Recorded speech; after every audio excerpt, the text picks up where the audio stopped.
সুকরা, নিশাগ্রস্ত অবস্থায় নামাজের ধারে পাশে যেও না, নিশা হলো হারাম। আর এই হারাম জিনিসকে এমন ভাবে মানুষ প্রাধান্য দিয়ে, এমন ভাবে তাকে হাইলাইট করবে, এমন ভাবে তাকে প্রাধান্য দেবেন, মানুষ যাতে মনে করে এটা হলো হালাল।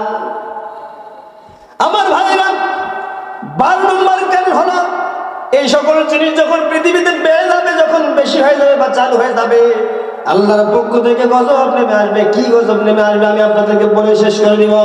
12 নম্বর কারণ হলো যখন বাদ্যযন্ত্র অসংখ্য ভাবে বেড়ে যাবে। বড় আফসোসের বিষয় হলো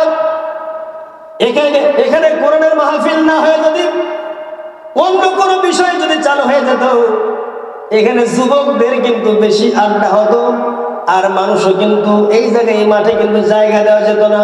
কিয়ামতের দিন এই মাঠটায় তাফসীর মাহফিলটা আপনাদের বিরুদ্ধে সাক্ষী দিয়া, আপনাদের বিরুদ্ধে সাক্ষী দিয়ে জাহান্নামে যাওয়ার জন্য ফয়সালা করে দেবে, যদি আপনারা এই মাহফিলের সৌন্দর্য পরিবেশ যদি আপনারা ঠিক করতে না পারেন।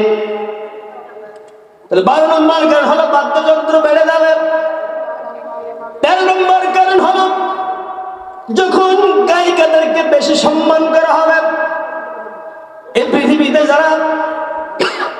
যারা গায়ক গায়িকা, নায়ক নায়িকাকে যারা বেশি সম্মান করে, সম্মানিত ভাইরা আমার, মানুষের সম্মানিত ভাইরা আমার, ভালো আলেম বিজ্ঞ আলেমদেরকে সম্মান না করে, কোরআনকে সম্মান না করে, ইসলামকে সম্মান না করে, আল্লাহ এবং আল্লাহ রাসূলকে সম্মান না করে যারা গায়িকাকে বেশি সম্মান করবে, ওই সময় সঙ্গে সঙ্গে আল্লাহর পক্ষ থেকে গজব নেমে আসবে। আর এই গজবকে ঠেকানোর মতো দুনিয়াতে কোনো শক্তি থাকতে পারবে না। আমার ভাইরা, সর্বশেষ নম্বর কারণ হলো 14 নম্বর কারণ। 14 নম্বর কারণ হলো উম্মতের শেষের মানুষরা আগের মানুষদেরকে বেশি বেশি তারা গালিগালাজ করবে। যেমন এখন হতেছে, বলবে ওরা কি করে গেছে, এরা কি করছে, এই জামানায় তারা কিছুই করে না, আগে যারা ছিল তারা কিছুই করে নাই, আমরাই যা করার করলাম। সম্মানিত ভাইরা আমার, উম্মতের ভিতরে মানুষগুলো দেখবেন আগের উম্মতের মানুষদেরকে তারা গালিগালাজ করবে, গীবত করবে, লাঞ্ছনা করবে, ভর্ৎসনা করবে। যখন এই ট্রেডিশন চালু হয়ে যাবে, এই ট্রেডিশন যখন পৃথিবীতে যখন চালু হয়ে যাবে, আল্লাহর পক্ষ থেকে 4টি গজব এই দুনিয়াতে নেমে আসবে।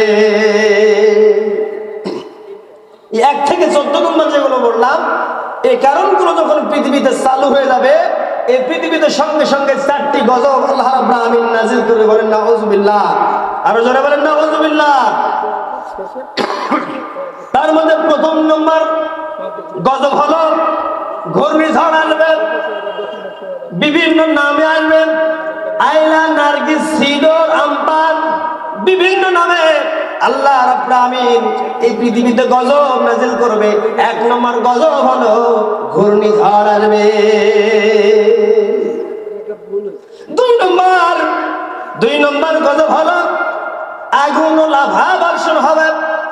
কিছুদিন আগে দেখলেন আজকে না বৃষ্টি হয়েছে, কিন্তু কিছুদিন আগে দেখলেন আমাদের এত প্রখর রোদ, এই রোদের জন্য আমাদের মাটি যেন পুড়ে তামা তামা হয়ে যাচ্ছিল, গাছপালা কেমন জানি পানি পাচ্ছিল না, পশু পাখি কেমন জানি তারা হাহাকার হয়ে গিয়েছিল।